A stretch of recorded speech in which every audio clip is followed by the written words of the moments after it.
All right, good morning everyone. I hope you've all had a cupcake to eat. We've got a bit of a sugar rush going for the next 20 minutes or so with me, and hopefully some great questions at the end. So take you through a little bit about workforce management around rostering, time and attendance with TimeTarget. We'll talk a little bit about the business to start with. We've been around now for, it'll be 15 years at the end of this year. So for a long time, we're not a new player on the scene. We've certainly been around and we've certainly implemented lots and lots of clients, and in particular in the aged care sector. We've been on the Deloitte's fastest growing 50 in Australia and also fastest 500 in Asia Pac for 2 years, 2014 and 2015, which we're quite proud of that. We were the only workforce management solution to be on that particular listing. We've almost got 1,000 customers, so I would say in the next 2 to 3 months we will hit the 1,000 customer number. Again, you know, a number that we're really proud of. We would be one of the leading workforce management Australian organisations to have that volume of customers using the system, and also having customers that have been with us on the journey for a very long time. You can see there that we would have sites of over 7,000. So that's lots of different small facilities, obviously outside aged care as well in some of the other industries, but certainly lots and lots of single sites and multi-site facilities for aged care. We've got an office here in Melbourne where I'm located, and we have local training and support and implementation services provided from that office, and we have a head office in Sydney. Our Sydney office has a national reach support team that can assist all of the customers on any of their sort of queries and questions that they need using the product. To harp a little bit more on those numbers, for our healthcare space, we would have over 200 customers within healthcare. So out of that, close to 1,000 customers, that's a large percentage that fall directly into that space. We would be over 120 aged care facilities here and overseas. So we're offshore as well as here in Australia, although we are Australian owned and operated. We have ventured off to New Zealand and over into London as well now. And we have customers in about 20 different countries using TimeTarget.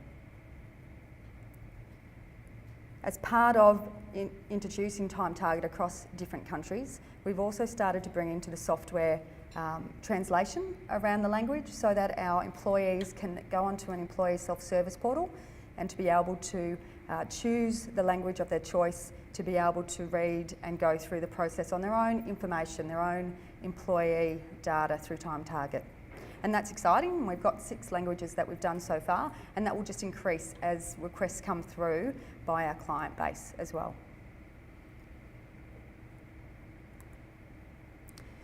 Part of the functionality around the system, it is one total solution that we roll out to our customer base. So whether you're in aged care or whether you're in another particular vertical sector, it's the same solution. So any of our aged care or healthcare providers that put some development into the product, either jointly with us or independently, that gets rolled into the one solution, which means that as our clients grow and as we get new and diverse different types of industries and clients joining, that strong functionality gets shared directly out, and aged care gets to benefit from that. So some of the functionality that we have within TimeTarget obviously is around our rostering. So we've seen this morning some really smart things about, you know, how do we, you know, check the compliance around the candidates that we're looking at. Once we've decided that we're hiring and we get them into the system, this is where we get to do some really good things about what they do when they actually turn up to work. So we have rostering functionality within the product, and that's master templates, if you like, on rosters. It's also using smart tools like demand-based rostering. We can do auto shift fills. We can do employee rostering, department rostering, event-based rostering, so a whole range of different types of rostering methods to be able to simplify the process of actually getting the right people in the right areas. We also then need to obviously talk to some of these wonderful providers that we've seen today and be able to share that data through the APIs. and to be able to get compliance checks stored within the system so it can be linked to the rostering side, allowing the rosters to then alert the roster managers when they try to put on somebody who perhaps has a certification that's expired or it's due to expire soon. And that also flows down to the employees as well to make sure that they're aware, and they can also be responsible about their journey in the organisation. As part of that, we also then have an award engine within the product. So we have our own built award engine based on system config settings, if you like, to be able to build individual EBAs or industry standard awards, such as the ACA or the Modern Nursing Award. So we build those for each of our clients and we test them and get them into the system. And then again, that sits below the rostering and allows the roster manager to be able to see the actual budgets and costs of what that particular roster is going to be as they build it. So it's at the planning stage, a fully costed roster before they publish that out or issue that out to their staff. We then have the connection with time and attendance. So we've got the roster, employees are now turning up, they're actually starting to do work. How do we track that? And through TimeTarget we have time and attendance that allows employees to either simply have timesheets that are rolled across from a roster, and only if there's an exception or a change to that particular timesheet does anybody need to do anything. Alternatively, the employees can actually use online web timesheets where they can enter in a brand new timesheet from scratch and have workflows where the manager approves that information. In addition to that, we also work with different types of hardware devices, in particular biometric devices. For us, our preference or our most common choice with our aged care clients or healthcare clients would be around our vein scanner. So it's actually a device that allows the employee to put their finger into a very small little device, and without touching the fingerprint, so not using the fingerprint at all, it has a light that reads through the skin and actually picks up the vein pattern for that particular employee. Everybody has their own unique vein pattern and it registers them on and they start work. And then they can break and take breaks and clock on and off, and they can finish at the end of the day and clock on and off. But by doing it this way, it's real time, there's full visibility through the business so we can see who's turned up. So somebody might be out on a site doing a home care visit, they clock on, you can actually see who they are, and that's also through our mobile access as well that we have. We've got one of our clients who actually has these devices in their trucks. So they actually have staff that go around, they're a healthcare client, and they clock on and off when they pick up the truck and they use it that way. So there's lots of different ways to be able to do it out there, but it's giving compliance also around the fact that there's OH&S safety around where people are as well. So there's a lot of fun stuff that we do around biometric and hardware. We also then have a very strong leave management module within TimeTarget. So the system will also track and record planned leave or absences for employees, and again it will link across to that roster. So if we've got a master template roster set up and somebody's now taking leave over Easter, the roster will show that, and the roster manager will be able to then replace somebody else into those particular shifts if need be.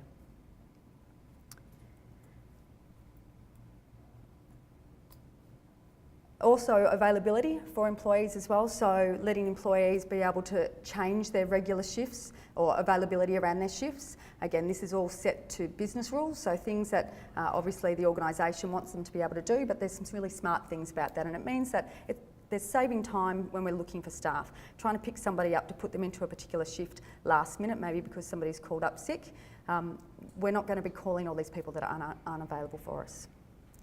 And then we've got self-service, both employee and manager self-service. So giving access to the employee, and I know we've heard heaps about this today, having portals on your phone, on the web. TimeTarget gives that functionality out to the employee and the manager so they can see all that information that we've been talking about. And also through the mobile functionality on the road. So I mentioned earlier about the biometric devices clocking on and off, also clocking on and off with your phone, using GPS settings to be able to track where people are as well. And then we have some really smart things in our reporting and our KPI tools around being able to pull in data from other third-party systems and be able to do some metrics and some analysis around, how many ratios for staff to occupancy of bed, those sorts of things. And they're built on case by case with each of our clients as well.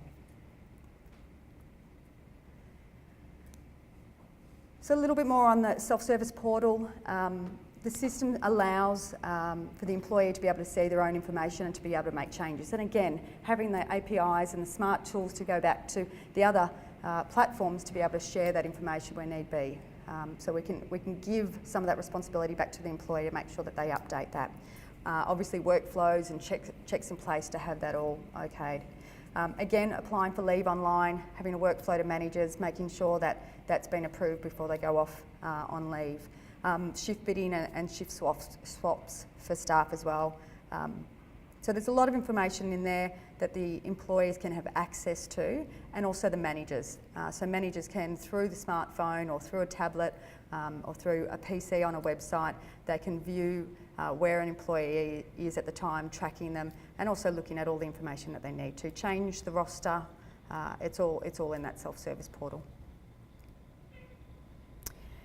And then lastly, I wanted to bring up some details around some of our wonderful clients that we have using TimeTarget. Some of these clients have been with us, for 10 plus years. Others are fairly new who are still in implementation stage. They all tend to use different payroll systems, different HR systems out there, and we work very closely with them. Some of them have come off failed implementations of other workforce management solutions where they don't fit the healthcare space, and they'll tend to come to us for that. And others just come off a manual type process or a spreadsheet for a roster, and they're very engaged obviously to automate as much as they can using a product like TimeTarget. We have hosted solutions, so up in the cloud we use Amazon Web Services. Again, privacy was mentioned earlier today, so obviously keeping all of that data here in Australia, and we have redundancies and backups and all those sorts of things that you would expect and ticked by government regulation for us. And then we have on-premise. So some of our clients choose to use their own IT infrastructure and departments and staff to be able to manage all that, and we offer that as well. So there's a couple of different ways to deploy that out. And that's it. Thank you very much. I have a couple of questions, if you don't mind. You mentioned both shift bidding and shift swaps. Yes. What's the difference, please? So shift bidding is based on an organisation posting up to the web a whole range of shifts that are available. They may have a bit of time before they actually need to be filled, and it allows employees to be able to get onto the self-service portal and be able to bid for them or to express an interest to be able to work those shifts, and then it goes back and the roster manager can then confirm who's working those shifts. Whereas a shift swap is an employee to an employee swap. So I can't do a shift that I've been allocated, and I've got some permissions to be able to go in there, select from business rules around certain employees that could potentially replace me on that shift, and then automate that through mobile devices, self-service.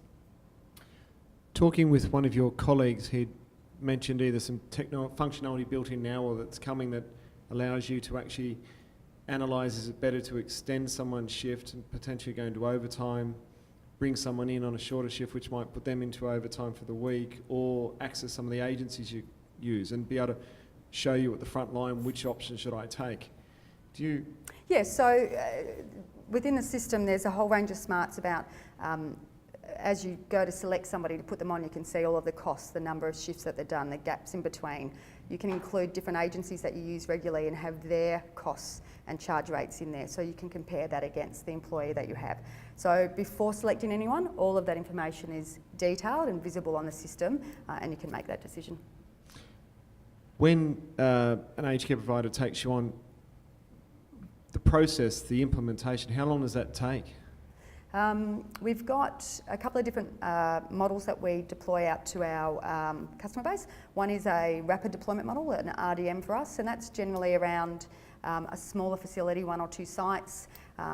They may only have 1 award or 2 awards that they might be using, and it's generally, we would say, about a 12-week window to be able to get them up and running. Some of our larger sites where they've got maybe 40 or 50 facilities, they've got a dozen different awards, we tend to take around 6 months for some of the bigger ones to do that, and that's an enterprise deployment model for that one. As part of that, obviously, with EBA changes every few years, how do you support in that place? So, good question. So with the EBAs, they're set up initially with us, so we'll do all of the build. We'll sit down and get the knowledge from your employees, and we'll build that into the system. You'll test it, sign off and go live on it. As a change occurs, our support team, once you're a live client, will actually be a managed service for you, and they'll actually go into your database and do the tweaks into a test environment, make sure you're happy with those results, and then put it into production. So we do that managed service on behalf of our clients because it's something that doesn't necessarily happen frequently. Yesterday we were talking, some of the presenters were talking about customer management systems. And they said we have to have one for residential and we have a different one for community because the good one in community sucks at residential and the good residential one doesn't work well in community at this stage. Hopefully they get better so they can move to one. Does your system cover both? So we do have community and residential, absolutely.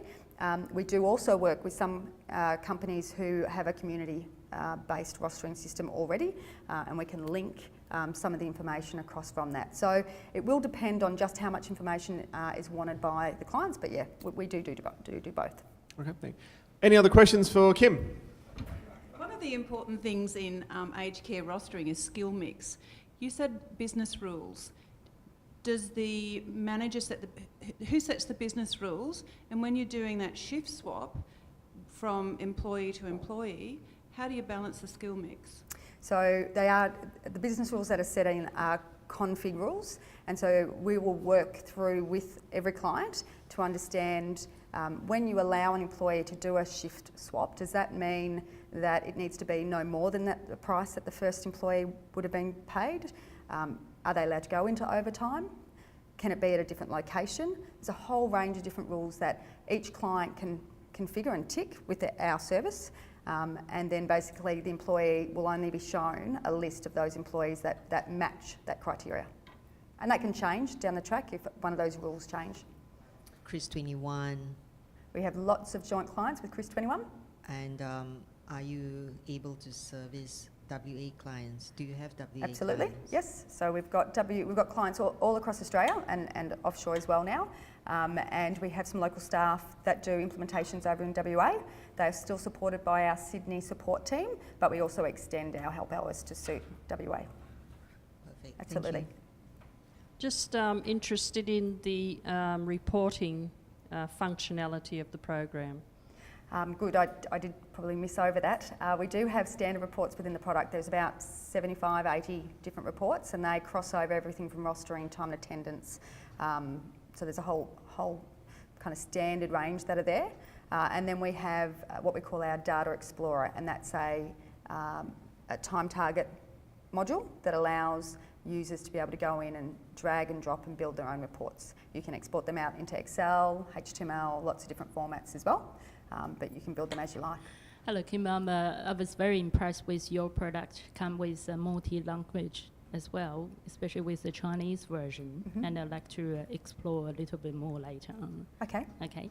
Well, back to the shift bid for the staff. And as you mentioned, when the staff bid for the shift, and then the allocation staff in the HR department will put the shift in and fill it up. How about over the weekend or night time? Staff always during the night staff call sick and absolutely. One of our large Victorian, so lots of our aged care will use what I'm about to talk about, but one in particular here in Victoria, they have about 5,000 employees, or maybe closer to 6 now, and they use very frequently a module of ours called Shift Manager, and that allows us to be able to pick up the shifts where somebody's not going to be turning up for it or there's a change, and it allows us to use some very smart tools to be able to search for replacements and then use in partnership with some telecommunication products out there, so Message Media as an example, or Whisper, there's quite a few different ones. We can then use SMS functionality to be able to offer out shifts and have people come back and select yes to that. They automatically go into the roster, and it's a closed loop, so if somebody says no, then it, if someone says yes a second time, it will send back a message to say, sorry, you've been unsuccessful this time. Absolutely fascinated by this vein matching or vein recognition technology. I saw your eyes. I saw your eyes go big. Is that proprietary software? Because we're developing algorithms all the time for certain matching abilities. Is that proprietary software that you have built yourselves, or is that existing? No, we've partnered with Hitachi. Okay. So we were the first company to bring that into Australia 8 years ago. They have about 70% of the ATMs over in Japan for getting your money out of the bank.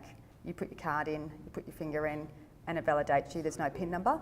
So it's been tested and proven and used for so many different reasons, but we were the first to bring it in for workforce management here, and we've been doing it for 8 years now. Yeah, for sort of tech geeks sat here, it's really cool. Yeah, it's awesome. I'm glad we could sort you out there, Mike. Thank you very much, Kim. Thank you.